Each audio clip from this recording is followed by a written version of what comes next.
خان صاحب کا آج بھی ایک بیان جو ہے وہ سامنے آیا ہے اور اب وہ یہ کہہ رہے ہیں کہ پی ڈی ایم جو ہے وہ فوج اور پی ٹی آئی کو لڑانے کی جو ہے وہ کوشش کر رہی ہے. یہ بڑا اہم بیان ہے ان کی طرف سے. بخاری صاحب کیا کچھ فورسی کر رہے ہیں خان صاحب؟ کچھ دیکھ رہے ہیں کیونکہ پولیس والی ایپیسوڈ تو ہو گئی, اب خان صاحب جو ہے وہ نئی چیز جو ہے وہ فوج کو لے کر آئے ہیں. وہ کہتے ہیں کہ پی ڈی ایم جو ہے فوج اور پی ٹی آئی کو لڑانے کی پوری کوشش کر رہے ہیں, لیکن وہ کہتے ہیں کہ فوج بھی میری ہے, ملک بھی میرا ہے, اور اس طرح کی بات ہے انہوں نے کی. دیکھیے چونکہ خان صاحب کو خود اپنی زبان پر کنٹرول نہیں ہے, وہ جو منہ میں آتا ہے وہ کہتے ہیں. پی ڈی ایم کیا کوشش کرے گی؟ فوج سے پہلے سے لڑائی نہیں ہے ان کی. کوشش کیا کرے گی بھائی؟ آپ نے پاکستان کی تاریخ میں پہلی دفعہ sitting chief of army staff کو کہا کہ وہ غدار ہے, اسے کہا کہ وہ میر جعفر اور میر صادق ہے. آپ کی لڑائی کرانے کی کسی کو کیا ضرورت ہے؟ آپ تو خود لڑے ہوئے ہیں. پھر اس کے بعد کسی کو آپ ڈرٹی ہیری کہتے ہیں, کسی کو آپ کچھ کہتے ہیں, کسی کو آپ کچھ کہتے ہیں. اور لڑائی کیا ہوتی ہے؟ نہ آپ سابقہ سے راضی, نہ آپ موجودہ سے راضی, آپ ہیں کیا؟ تو ایک تو یہ بات ہے. دوسری بات یہ کہ کسی کو ضرورت نہیں ہے لڑانے کی. خان صاحب یہ لڑائیاں لڑنے کے لیے بہت کافی ہیں. ہاں ایک بات جس سے میں انہیں ڈرانا چاہ رہا ہوں وہ یہ ہے کہ عدلیہ کے حوالے سے خدا کے واسطے عدلیہ کے ادارے کو بھی رہنے دیں. فوج اور عدلیہ یہ دو ادارے ہیں جو پاکستان کی سلامتی کے یعنی ایک طرح سے پلرز ہیں. آپ نے فوج کے ساتھ تو جو کچھ کی, میں دہرانا نہیں چاہتا کہ کافی تضحیق امیز رویہ آپ کا رہا ہے, اور آپ کی پی ٹی آئی کا جو آپ کے منہ میں آیا ہے, آپ نے کہا ہے, کسی نے آپ کو چیک نہیں کیا ہے. میں نے پہلے بھی کہا تھا, میں پھر کہہ رہا ہوں کہ ایک دفعہ عدلیہ کے کیسے کہیں کہ ایک فیصلہ ذرا ان کے خلاف کر کے دیکھیں, پھر دیکھیں مزہ آتا ہے کہ نہیں آتا ہے. صحیح. دیکھیے ہماری عدلیہ کو تاریخ سے سبق ضرور سیکھنا چاہیے, ہر پاکستانی کو سیکھنا چاہیے, لیکن عدلیہ کو ضرور. آپ مجھے بتائیے, افتخار چودھری صاحب, ثاقب نثار صاحب, آصف کھوسہ صاحب کا نام کسی اچھی طرح سے لیا جا رہا ہے اب؟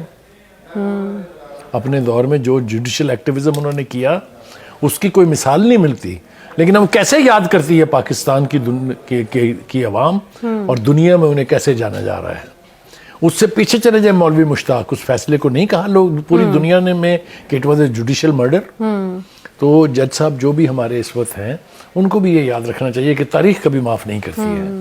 یہ جو وہ سبق دے رہے تھے آج کوئٹہ میں, بہت اچھا سبق انہوں نے دیا کہ ہمیں جو ہے وہ حالات پاکستان کے جو ہیں اس کی خاطر تحمل سے کام لینا چاہیے, لیکن اس میں ان کا اپنا کتنا اہم کردار ہے اس کو بھی انڈرمائن نہیں کیا جا سکتا. دوسری بات, عدلیہ کے اس رویے کی وجہ سے جس طرح کی گفتگو ہونی شروع ہو گئی ہے, یہ بھی ہم نے کبھی نہیں سنا. جاوید لطیف کہتے ہیں کہ کیا بنی گالہ پر عمران کی مرضی کا ترازو لٹکا دیا جائے. کتنا خوفناک بیان ہے یہ, آپ ذرا سوچیں اس کے بارے میں. آسن اقبال صاحب کہتے ہیں کہ ایک شخص کے آگے ساری اعلیٰ عدلیہ بے بس نظر آتی ہے. یہ تو چند آوازیں ہیں جو اٹھ رہی ہیں.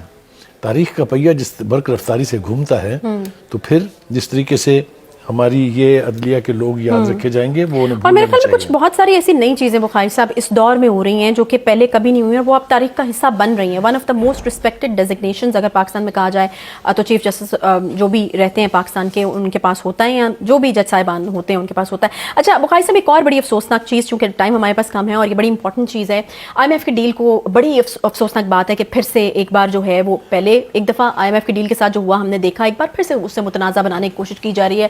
بار بار جو ہے وہ یہ وضاحت طلب کی جا رہی ہے کہ بتایا جائے آئی ایم ایف کی ڈیل جو ہے وہ کن شرائط کے اوپر ہو رہی ہے, پھر ایٹمی اثاثوں کے اوپر بیان جو ہے وہ وضاحت کا بیان جو ہے وہ پیش کیا جائے. اہم گفتگو آپ نے چھیڑ دی ہے, اور مجھے یاد آ رہے ہیں حکیم سعید صاحب کا بیان جو انہوں نے اپنی کتاب میں لکھا 1994 میں.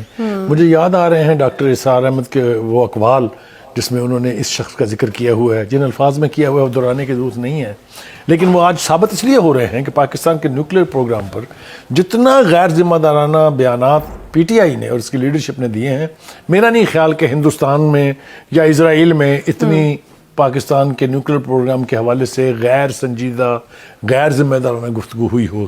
ملاحظہ فرمائیے کہ سب سے پہلے یہ کہا گیا کہ جناب پاکستان کے نیوکلیر پروگرام جو ہے وہ فروخت کرنے لگے ہیں, یہ موجودہ حکومت جو ہے یہ ان کو بیچنے لگی ہے. اور آئی اے ای کا جو آفیسر آیا تھا یہاں اہلکار, اس کے بارے میں باقاعدہ ٹویٹس ہیں, میں ہوا میں بات نہیں کر رہا ہوں کہ یہ تو خریدنے آیا ہے, سودا بک رہا ہے.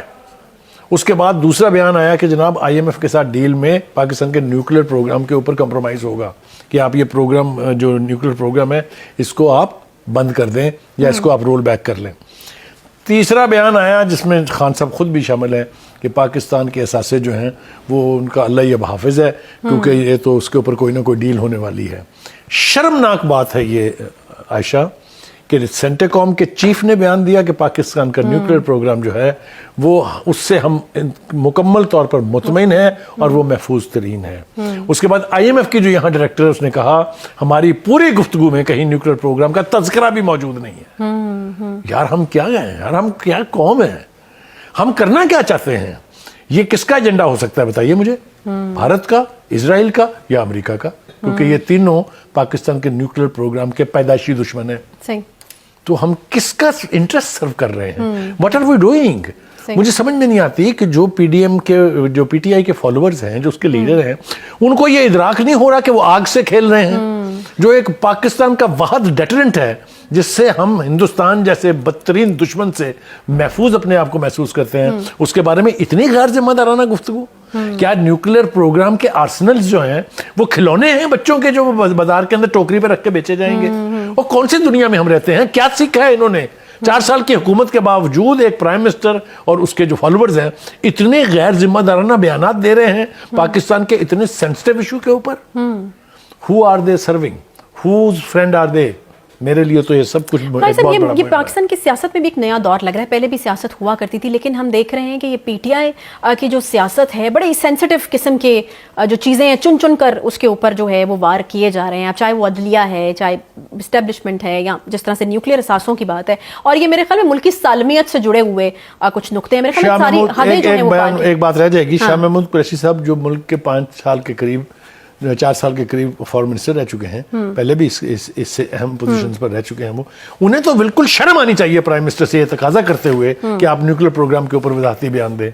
آپ کو نہیں پتا پاکستان کی پالیسی کی آپ اس کا حصہ نہیں رہے ہیں. تو یہ جو ہے میں بہت اسٹرانگلی پروٹیسٹ کرتا ہوں PTI کے لیڈر عمران خان صاحب سے اور ان کے تمام جو اسٹالورٹس ہیں جن کو میں اپنی زبان میں بھوپوز کہتا ہوں, ان سے کہ خدا کے واسطے پاکستان کے نیوکلیئر پروگرام پہ رحم کریں. اس کو اس طرح سے گلیوں میں, بازاروں میں اور پریس کانفرنسز میں نہ اچھالیں. بہت ہمارا نقصان ہو جائے گا. ایک ہی تو چیز ہے جس نے اس قوم کو متحد رکھا ہوا ہے, جس نے پاکستان کی سلامتی کو یقینی بنایا ہوا ہے, اس کے اوپر تو گھٹیا سیاست نہ کریں. گھٹیا, شرمناک, قابل مذمت سیاست مت کریں. صحیح. ایک چھوٹا سا یہاں پہ بریک لیں گے. بریک کے بعد جب واپس آئیں گے تو بات کرنی ہے ہمیں الیکشن کے حوالے سے. ایک بڑا سوال یہ اٹھ رہا ہے کہ کیا عدالتی حکم کے مطابق الیکشن ہو پائیں گے یا نہیں ہو پائیں گے, کیونکہ 2 صوبوں میں الیکشن کو غیر آئینی کہہ رہے ہیں وزیر داخلہ رانا ثناء اللہ صاحب جو ہیں, اور جو ہے وہ دعویٰ فیصل واڈا صاحب کا بھی اپنی جگہ پر ہے کہ خان صاحب بھی نہیں چاہ رہے کہ الیکشن ہو. ٹکٹ دینے کا بھی کوئی جو سلسلہ ہے وہاں سے شروع نہیں کیا گیا. اس کے پیچھے کیا کہانی ہے؟ بریک کے بعد بات کریں گے, ساتھ رہیے.